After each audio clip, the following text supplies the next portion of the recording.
Hey everyone, welcome back to the channel. It's spring 2025. Flowers are blooming, the air's warm, and everyone's shaking off winter, right?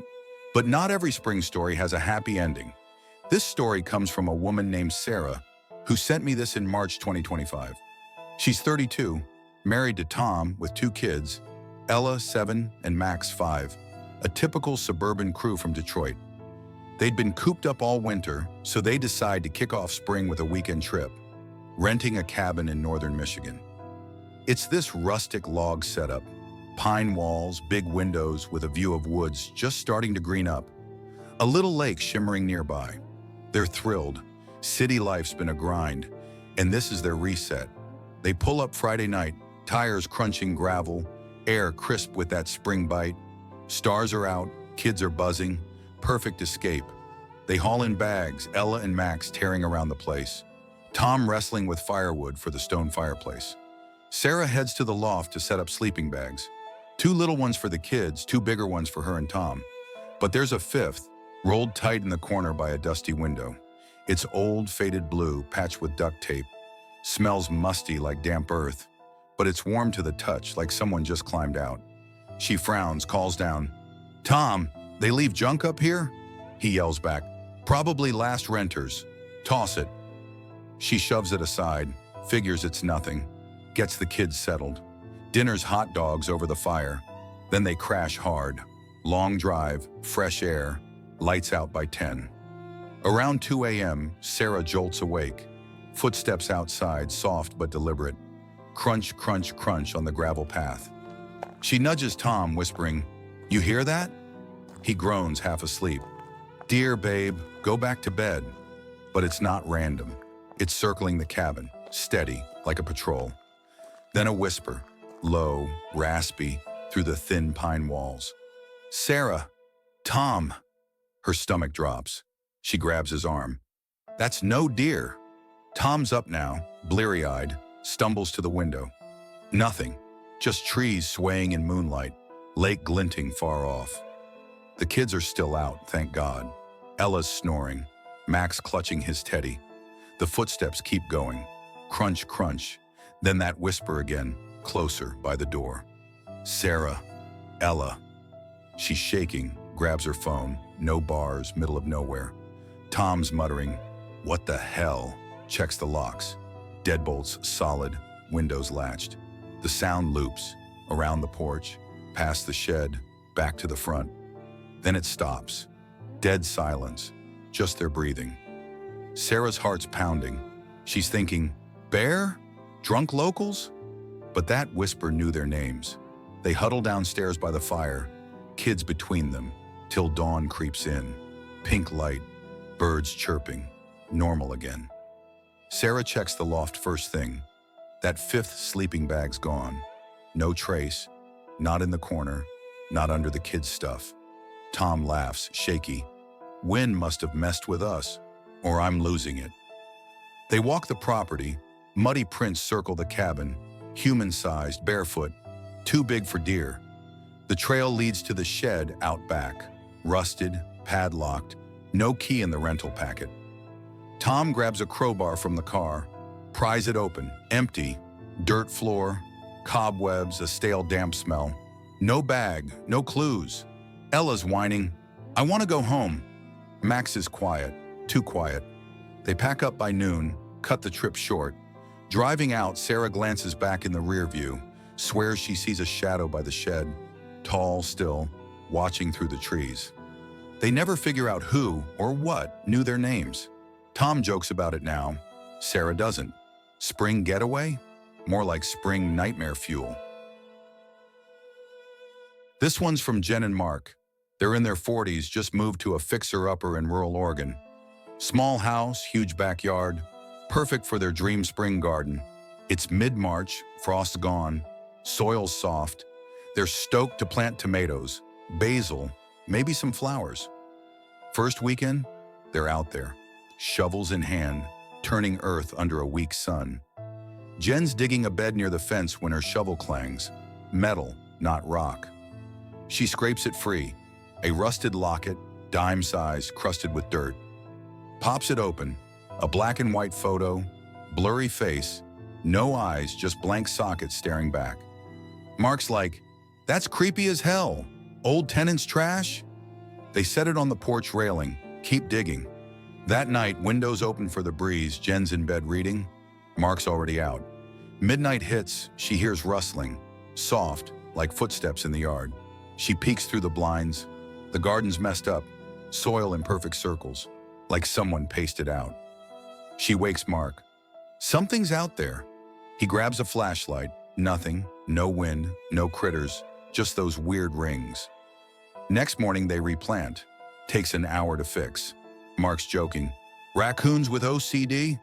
Jen's not laughing. Those circles were too neat. Night 2, same deal. Rustling, louder, like boots on dirt.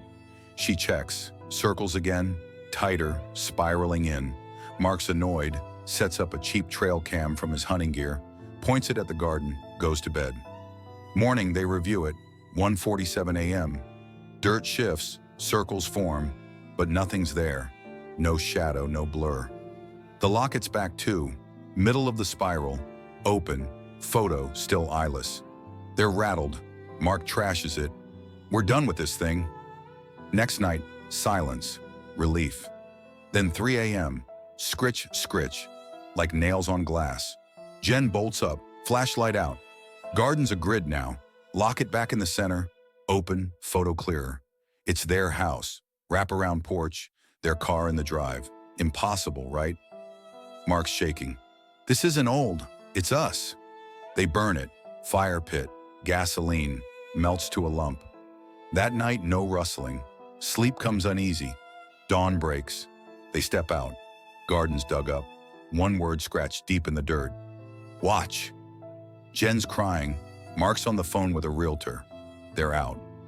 Last day packing the car, Jen snaps a pic of the house. Checks it later. The garden's in frame. Locket's there again.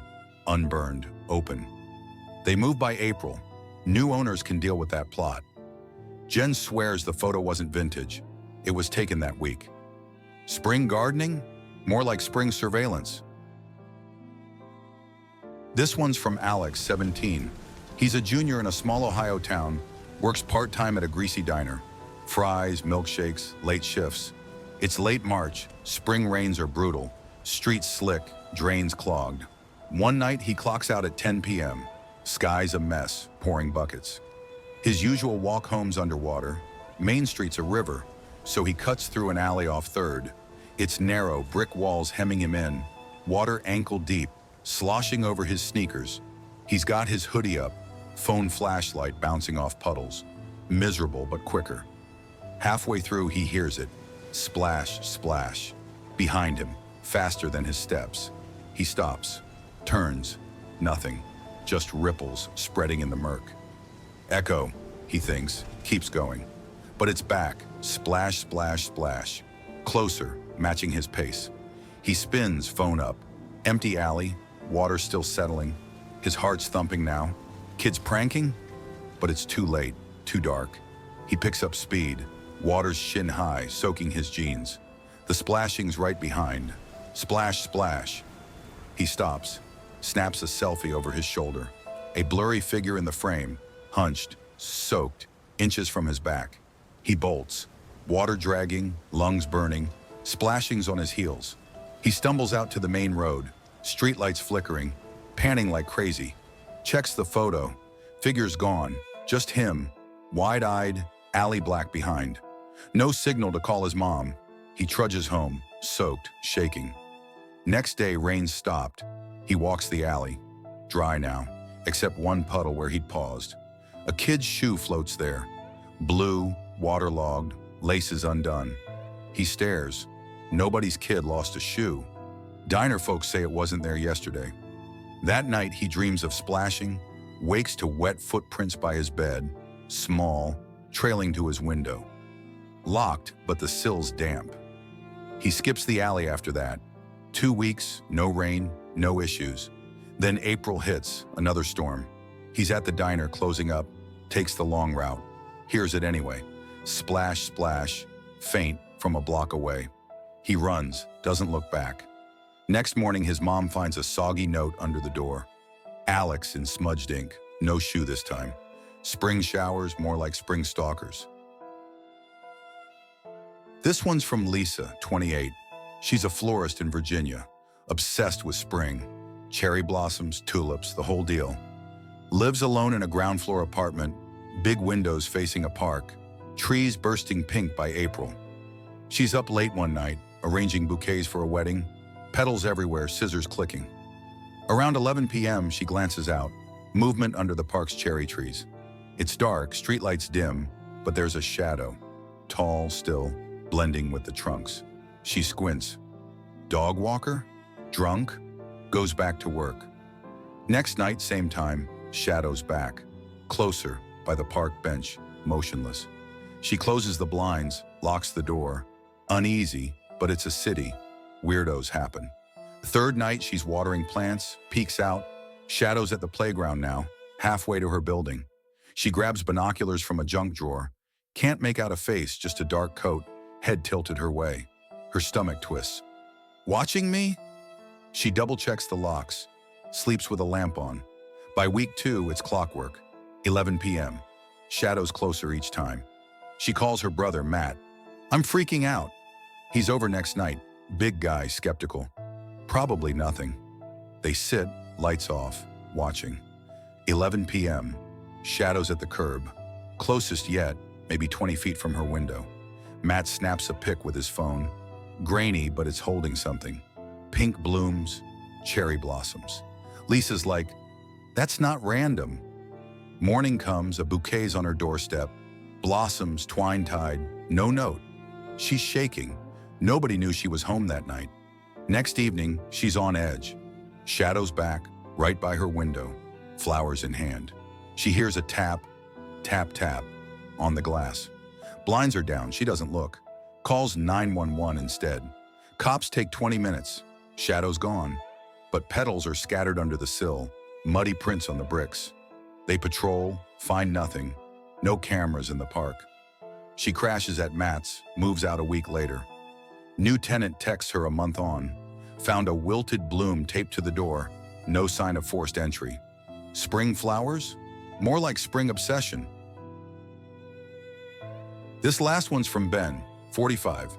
He's a park ranger in Montana, works a state forest. Miles of trails, lakes, snow melting fast in spring. Late March, he's on patrol, checking thaw damage.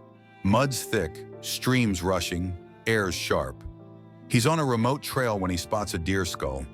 Fresh, meat still clinging, antlers snapped off. Odd, hunters don't leave that, but he logs it, moves on. Next day, more. Rabbit bones by a creek, bird wings in a bush. All recent, like something shedding winter kills. They're scattered, leading north, toward a cave he knows. Shallow, rarely checked. He's got a gut feeling, grabs his flashlight, heads in. It's deeper than he thought. Air's damp, smells like rot. Walls slick with meltwater. 20 feet in, light catches a pile. Bones, small animals, stacked neat like a pyramid. Fresh blood pooling under a squirrel skull. His radio crackles, static, no signal. Light flickers, batteries were new that morning. A drip starts, plink, plink, then a hum, low, like breathing from the dark.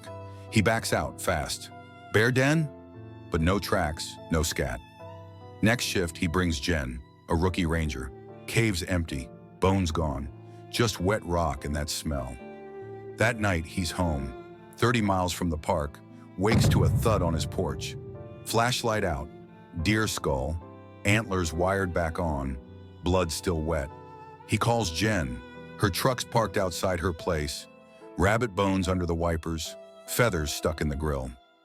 Park logs show no visitors, no campers, no hikers. He checks his yard. Muddy prints, barefoot, circle his house, stop at the skull. Next day, he's back at the cave. Empty, but the hum's there, louder, vibrating the air. He quits the trail shift, sticks to the ranger station. April rolls in, snow's gone. He's at the station late. Hears a thud outside.